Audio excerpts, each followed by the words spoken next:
네. 그래서 이제 이 뒷부분들은 제가 앞에 설명드린 요것들 추가로 설명하는 거니까 그냥 보시면 될 것 같고요. 이 중에서 제가 이제 아까 설명해 드리기로 한 RDF 문서를 한번 예시를 들어볼게요. RDF. 예. 자, 요 밑에 있는 이 예시가 RDF로 정보의 의미를 표현한 거예요. 자, XML 문서 보신 분들은 이게 XML 형태와 유사하다는 걸 알 수 있겠죠? 일단 XML 태그를 달고 있잖아요. 네. 다만 앞에 이제 이게 RDF라고 하는 거를 넣어줘서 이게 RDF 문서라고 하는 거를 명시하고 있고. 자, 그러면 이제 여기서 핵심은 이거예요.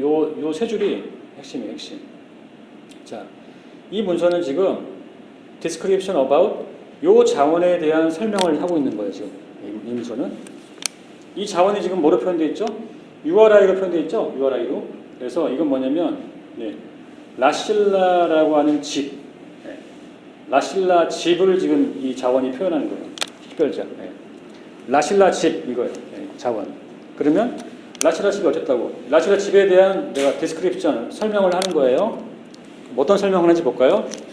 보니까 라실라 집의 크리에이터, 만든 사람은 이 사람이에요. 네. 크리에이터는 오라 라실라이어라고 표현한 거예요. 그러면 컴퓨터는 이걸 파싱하게 되면 라실라 집을 만든 사람이 오라 라실라이구나라고 하는 걸 알 수 있겠죠. 요게 이제 RDF 문서, RDF로 표현한 언어예요. 네. 그래서 이제 어떻게 보면은 이렇게 뭐 description about, creator 이런 것들이 좀 더 과거에 없던 XML에서 좀 확장된 거라고 볼 수 있겠죠. 네. 그래서 일단 이거는 의미를 단순하게 파악할 수 있게 해주는 언어이고, 그 다음에 뒤로 가서 온톨로지를 얘기하죠. 온톨로지. 네. 온톨로지는 정보 자원에 대한 의미와 이들과 연관성을 기술하는 거라고 했잖아요. 예.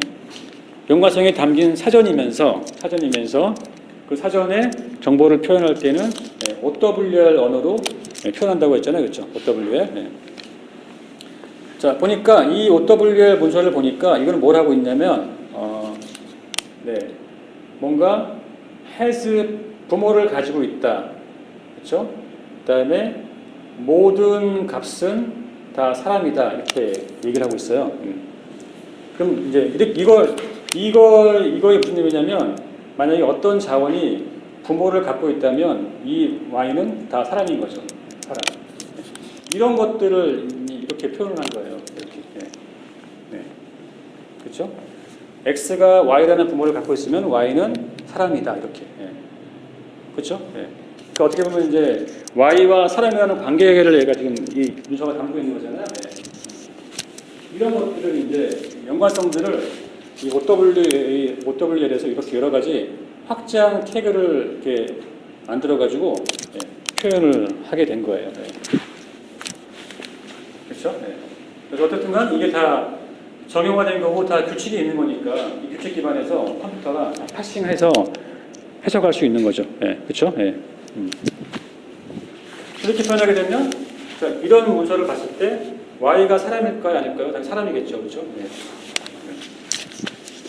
이렇게 표현하면 되고요. 나머지 뭐 로직은 지금 인공지능 기술 발달로 추론 수준이 향상되고 있는 거고, 그다음에 트러스트랑 아까 프로프 같은 경우는 이제 약간 신뢰를 줄 수 있는 방법이니까 기존에 우리가 알고 있는 전자 사명 알고리즘을 같이 접목하게 되겠죠. 여기까지 됐고요. 물론 전자 설명에 대한 거는 제가 보안 강의 시간에 상세하게 설명을 해드릴 거예요.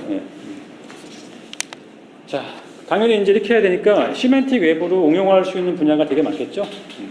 왜냐하면 컴퓨터가 스스로가 있는 정보의 의미를 파악해서 추론까지 해주니까.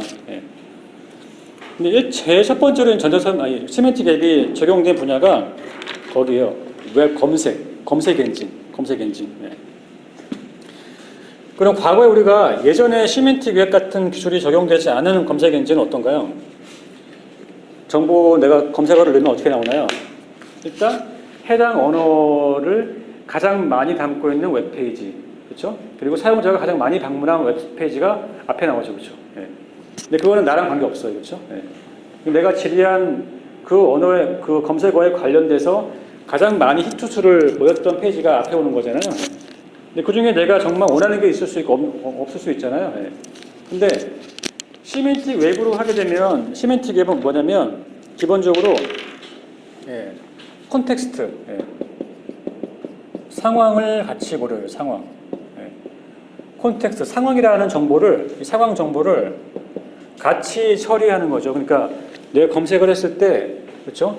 검색을 했을 때 예. 검색자에 대한 상황하고 그다음에 검색자와 관계된 그다음에 검색자와 직접 관련된 것, 그다음에 간접적으로 관련된 것들을 같이 고려를 해요. 자, 직접적으로 관련된 건 뭐가 있을까요? 검색자의 나이, 그렇죠? 뭐 취미, 그렇죠? 그다음에 이 사람이 뭐 국적, 그렇죠? 거주지 이런 것들을 같이 고려하는 거죠. 그다음에 간접적인 정보라고 하면은 뭐가 있을까요? 현재 뭐 날씨 같은 거죠. 날씨. 예. 그다음에 또 뭐가 있을까요? 뭐 계절. 예. 이런 이제 사용자가 갖고 있는 정보는 아니지만 사용자 주변에 있는 환경 정보까지 같이 고려하는 거예요. 그러면 예를 들어서 여행이라고 하는 검색어를 쳤을 때 과거에는 여행 관련돼서 많은 사람들이 방문했던 페이지가 튀어나오는 반면에 시멘틱 앱에서는 여행을 치면은 이 사람이 좋아하는 취미와 관련된 여행지, 그렇죠? 그다음에 이 사람이 지금 현재 한국에 있으니까 뭐 한국에서 이 사람이 가장 가까운 뭐 지역에 있는 여행지, 그다음에 현재 계절이 만약에 겨울이면은 겨울에 갈 수 있는 여행지, 이것들을 같이 검색할 때 정보를 참조해가지고 사용자한테 적합한 정보가 돌아오니까 더 내가 원하는 정보의 확률이 높겠죠, 그렇죠? 네. 나의 취미, 나의 선호도가 반영된 검색 결과가 오는 거잖아요. 네. 이런 것들이 시멘틱 웹으로 가능해진 거죠. 네. 이렇게 들어보니까 되게 좋은데 이걸 하려면 뭐가 일단 선결적으로 이루어져야 될까요? 아까 말한 대로 모든 정보가 저런 시멘틱 웹 형태로 표현돼야 되잖아요. 그렇죠? 근데 기존 정보는 어떻게 됐어요? 기존 정보는 이렇게 표현이 안 돼 있잖아요. 어떻게 해야 될까요? 자, 시멘틱 웹을 이 시멘틱 웹 시대에서 정말 시멘틱 웹에서 얘기하는 대로 그렇게 정보들이 다 얽히고 섞여가지고 가치 있는 정보를 얻으려면 정보 자체를 시멘틱 웹화하는 게 필요한데 그 작업을 누가 할 수 있나요? 그냥 개인한테 너가 다 해라고 하면 할 수 있나요? 특정 민간 사업자한테 하라고 하면 할 수 있나요? 안 되겠죠. 그럼 어디서부터 먼저 출발해야 될까요? 개인, 기업, 공공 중에서 어딜까요? 공공. 네. 공공 데이터부터. 네. 공공 데이터부터 시멘틱 웹을 지원하는 그런 형태로 데이터를 변환하는 작업들이 필요하겠죠. 네. 그렇죠. 네. 그래서 이제 그런 사업의 일환으로서 이제 링크드 오픈 데이터라고 하는 게 나타났고, 링크드 오픈 데이터, 오픈 데이터, LOD, 그리고 그러니까 정보를 오픈하면서, 그러니까 LOD라고 하는 거는 시멘틱 웹 환경에서 그렇죠? 컴퓨터가 이해하고 이렇게 관계를 파악할 수 있는 그런 형태의 데이터를 얘기하는 거예요. 링크드 오픈 데이터. 그럼 링크드 오픈 데이터화하는 사업을 추진을 해야 되겠죠. 사업을. 공공 데이터부터. 예를 들어서 뭐죠? 뭐 지리 정보, 교통 정보, 그렇죠? 그런 것들, 공공성이 강한 데이터들 있잖아요. 그런 것부터 사업을 하는 거예요. 그래서 지금 대한민국에서도 이 LOD화하는 사업들을 진행을 했었어요. 그래서 제가 이 관련된 자료들은 별도로 공유해드릴게요. 그래서 어쨌든간에 공공 분야부터 일단 이렇게 정보를 개방하면서 이 시멘틱 웹에 맞는 데이터 형태로 바꾸는 작업이 필요하다. 그 다음에 공공이 끝나고 나면 뭐가 될까요, 이제? 기업들. 특히 뭐 예를 들어서 어디가 될까요? 근데 기업들 쪽은 사실은 이제 누군가가 사업을 띄워야겠죠. 네. 사실 이제 정부에서 좀 드라이브 해줘야겠죠. 그런 사업들은. 네. 그래서 아직까지는 이제 진정한 시멘틱 기업이 되려면 데이터 자체가 바뀌어야 되는데 네. 그게 지금부터 안 됐기 때문에 네. 조금 더 시간이 필요하다 이거죠. 네. 그래서 에로디도 여러분들이 시멘틱 기업과 관련된 그 연관 토픽으로 네. 좀 보시면 될 것 같아요. 오픈 데이터. 오픈 데이터가 이제 시험 문제에 나왔었어요 최근에. 네. 그다음에 자 콘텐츠 관련해서 이제 시나리오 4. 자 웹사이트. 자 D기업인데 이 D기업은 웹사이트에서 주로 이제 웹 베이스로 사업을 하는 거예요. 웹 베이스로 웹페이지 만들어 놓고 네, 거기서 이제 고객들이 상품을 주문하고 네, 그 받아갈 수 있게 하고 있는 거고요. 근데 고객들의 요구사항이 정말 다양해지고 고객들이 이 웹사이트를 이용하는 환경이 정말 다양한 거죠. 그래서 어떤 고객은 PC로 사용하고, 그렇죠? 어떤 고객은 구글 안드로이드 폰을 사용하고, 어떤 고객은 애플 아이폰을 사용하고, 어떤 고객은 LG 패드를 사용하고, 다 틀린 거죠. 이렇게 하다 보니까 이제 각 환경에 맞게 웹사이트를 운영 관리를 해줘야 되잖아요. 네. 네, 그런 게 이제 문제점으로 이렇게 나타난 거죠. 그래서 고객이 요구하는 사항에 맞게 서비스를 빠르게 출시를 해야 되고, 그렇죠? 네. 여기서 말하는 서비스라고 하는 거는 웹사이트 개편, 네. 빨리빨리 해줘야 되고, 그 다음에 또 다양한 고객들 요구사항을 고객이 웹사이트 들어와서 게시판에 올리기 전에 미리 캐치를 해야지만 불만으로 확대되지 않을 거잖아요. 네. 그 다음에 또 아까 말한 것처럼 다양한 사용자 환경을 유연하게 대응을 해야 되는 게 필요한 거죠. 이렇게 하기 위해서 이제 콘텐츠 융합 관점에서 이제 뭐가 필요한가를 얘기를 하고 싶은 거예요. 네. 자, 우선은 첫 번째 콘텐츠 관점에서 단시간에 뭔가 이렇게 웹사이트에 새로운 기능들을 추가하는 방법이 뭐가 있을까요? 아까 서비스 융합할 때 잠깐 나오긴 했었어요. 그렇죠?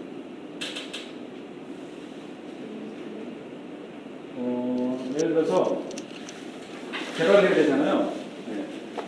그 뭔가 새로운 기능들을 개발하지 않고 바깥에 있는 걸 쓰면 되겠죠. 네. 오픈 API 쓰면 되겠죠. 네. 다른 웹사이트에 있는 기능을 쓰면 되잖아요. 네. 그런 거를 보통 오픈 API라고 그러죠. 오픈 API. 네. 그 다음에 두 번째 거는 어떻게 할 수 있나요? 네. 우리 아까 처음에 얘기했던 거잖아요. 네.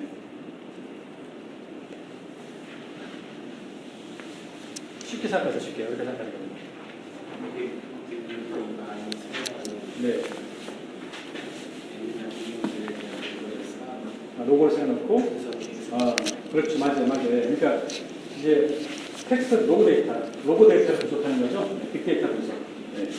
그래서 이건 빅데이터 분석과 관련이 있는 거고 일단 마지막 세 번째는 뭘까요? 세 번째가 이거는 중요할 것 같아요. 그러니까 이거의 문제점을 좀 더 정확히 진단해 보게 되면, 그러니까 지금은 이 D기업은 다양한 고객들을 지원하기 위해서 어플리케이션을 몇 개를 개발 유지 보수를 해야 되는 거예요. 일단 순수 웹,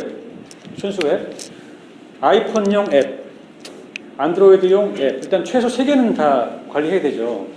그러면 이거 바꿀 때 3개 다 개발하고 테스트하고 다 해야 되니까 다 반영될 때까지 시간이 오래 걸리잖아요. 네. 그렇죠. 그리고 또 뭐 스마트폰, 그러니까 뭐 5인치를 보나 8인치 스크린의 크기 따라 가지고 또 유연하게 보여줘야 되잖아요. 네. 그렇죠. 그래서 그런 거와 관련해서 이제 필요한 것들이 일단 기본적으로 이제 웹 같은 경우는 이제 반응형 웹, 반응형 웹, 사용자의 화면에 맞게 이게 유연하게 화면이 바뀌는 거죠. 그런 반응형 웹도 중요한 기술들 중 하나고요. 또 없나요? 네? OS요? OS 그건 무슨 말일까요? 어떤 질문일까요? OS? OS라고 하는 건 이제 그거죠. 안드로이드 OS, 애플 OS를 쓰는 이제 플랫폼이 틀린 단말들을 사용하는 고객들 같은 경우는 앱을 다 개발을 해줘야 되잖아요. 앱을 언제까지 앱으로 할 거냐 이거죠. 이제 꼭 앱을 써야 되냐 그리고 앱을 안 쓰고 예, 단말에 다 공통적으로 예, 하나의 콘텐츠로 다 모든 단말을 다 지원하는 어플리케이션을 만들면 되잖아요. 예, 그러니까 모바일 디바이스에서 내가 하나의 애플리케이션만 만들어 가지고 그게 모바일 디바이스를 다 지원하면 되죠. 다 지원하면 그걸 지원할 수 있는 기술이 네? 지금 있나요, 없나요, 그런 게? 있을까요, 없을까요? 예. 있기도 하고 없기도 해요. 예. 일단은 기본적으로 HTML5라고 하는 그 언어가 예, 이제 그 지향점을 향하고 있어요, 지금. 예, HTML5가. 그래서 이제 이 부분에서는 이제 물론 반응형 앱도 쓰면 좋겠지만 궁극적으로는 원 소스 멀티 디바이스가 지원되는 형태가 가장 빠르게 대응할 수 있잖아요. 예. 그렇게 하기 위한 어플리케이션의 진화가 필요하다는 거예요. 진화. 이제 그 시발점이 HTML5인 거고요. 네. 그걸 좀 더 얘기해 볼게요. 네. 그래서 접근 방향, 방법론, 인프라 기술로 분류해 보게 되면 네. 접근 방향은 이런 것들은 이제 오픈 API. 이미 나와 있는 오픈 API를 웹 서비스 형태로 호출해 가지고 쓰는 거죠. 그렇죠? 웹 서비스를. 네. 일단 방법론 같은 경우는 메시업. 네. 메시업은 뭐냐면 오픈 API를 하나만 호출하는 게 아니라 여러 개를 호출해가지고 얘를 버무리는 거예요. 버무려. 그래서 부동산 API, 구글맵 API를 같이 불러가지고 부동산 정보가 지도에 매핑된 형태의, 그렇죠? 예. 위치 기반 부동산 중개 서비스를 할 수 있는 거죠. 예. 예. 그런 것들을 우리가 이제 여러 개 오픈 API를 합친다라고 해서 메쉬업이라고 불러요. 메쉬업. 메쉬업. 네. 으깬다라고 해서 메쉬업. 네. 그렇게 불러요. 그 용어를. 그 다음에 인프라 기술은 이제 두 번째 나왔던 빅데이터 분석, 그 다음에 콘텐츠 형태 관련된 HTML5 이렇게 이제 제가 이번 콘텐츠 융합에서 또 추가 설명을 드려볼게요. 오픈 API는 그냥 넘어갈게요. 아까 했으니까 넘어갈게요. 그래서 오픈 API 호출하는 방식인데 아까 말한 숏 방식이라든지 그 다음에 REST 같은 방식을 씁니다. 여기서 이제 한 가지는 기존에 숏 방식이 좀 무거워요. 무거워서 되게 사용이 까다롭잖아요. 그래서 순수 HTTP 메소드만 사용하는 순수한 HTTP 메소드만 사용하는 단순화된 형태로 API를 호출하는 방식이 있는데 그게 이 REST라고 하는 거예요. REST, R-E-S-T, REST. 그래서 이건 그냥 일단 참고로 알아두시면 될 것 같고요. 아까 말한 순수 HTTP 호출 방식이 뭐가 있냐면 이런 거예요. get, post, put, delete, 네, DLET 이런 메소드만 써가지고 그냥 HTTP 호출하는 거랑 똑같이 호출하는 거예요.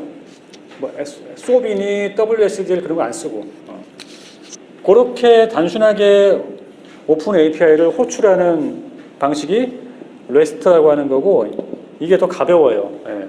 무겁지가 않고 그래서 오히려 이제 실제적으로는 네 2007년 이후에 이제 뭐 아마존 같은 경우 보게 되면 숏 방식보다는 REST 형태가 많이 쓰이고 있다고 해요. REST 네. 복잡하지 않기 때문에 네. 참조를 일단 REST라고 하는 부분만 그냥 기억해 두시면 될 것 같고요. 네. 그 다음에 메시업 넘어갈게요. 넘어가고 네. 아까 말씀드렸죠. 지도와 부동산 정보 매핑시킨 거라고. 네. 그 다음에 네.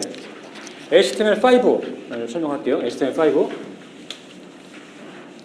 자, HTML5를 우리가 알려면 이게 HTML5가 왜 나왔는지를 우리가 이해를 해야 되겠죠. 네. 자, HTML5 이전의 버전이 뭐였나요? HTML4. 네, 4예요, 4. 네. HTML4. 네. 네. 자, HTML4를 쓰던 환경이 웹 2.0 시대, 웹 2.0 환경이었던 거예요. 웹 2.0 시대.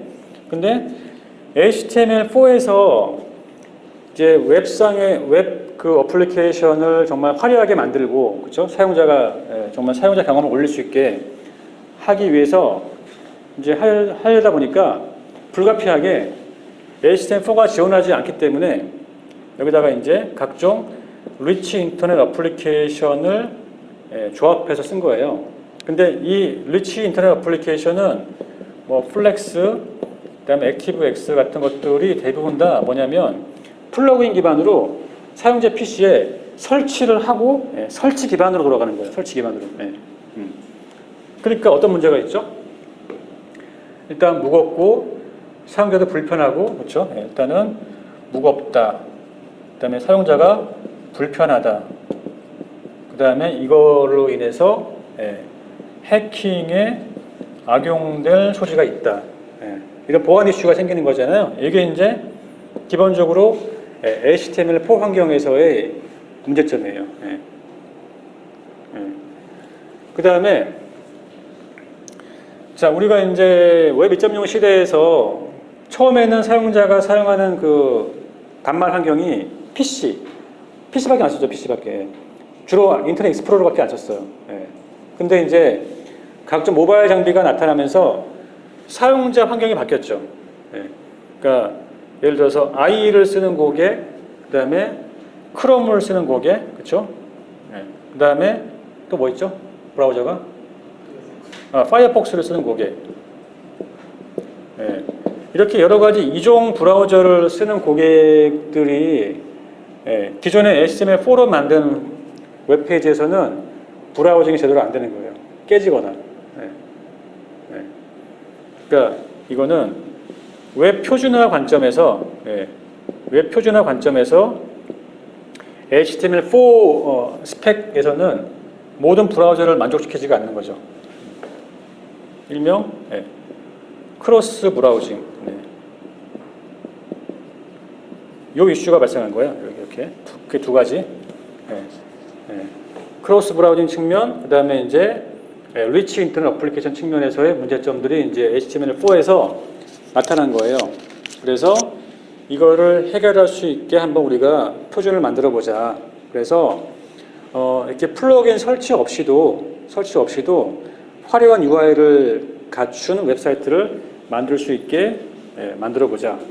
그다음에 HTML5로 코딩을 하면은 브라우저 종류 관계없이 다 누구나 다 접근할 수 있게 하자라고 이제 해서 만든 게 HTML4인 거, 5인 거죠. 5. 그래서 여기 나온 것처럼 그렇죠? 그래픽 멀티미디어 관점, 플러그인 없는 거, 그다음에 태그 관점에서도 웹 표준화를 지향하는 태그로 다 새로 만든 거죠. 그래서 이제 그렇게 만들었고 이제 그 중에서 여기 나와 있는 표에 나와 있는 게 HTML5에 새롭게 등장한 주요한 기능들이에요. 기능들.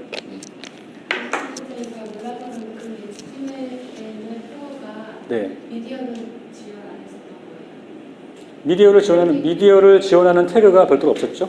따로 별도 없었죠. 그래서 지금 미디어를 지원하는 태그를 이것을 만든 거예요. 이렇게.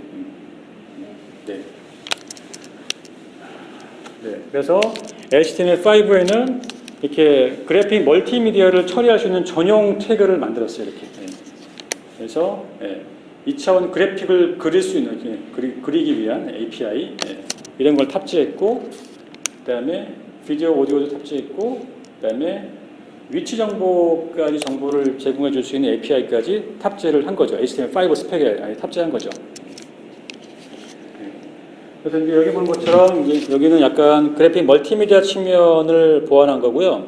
이제 밑에 있는 것들은 기타 나머지 이제 여러 가지 부가 기능들을 개선시킨 거예요. 부가 기능들.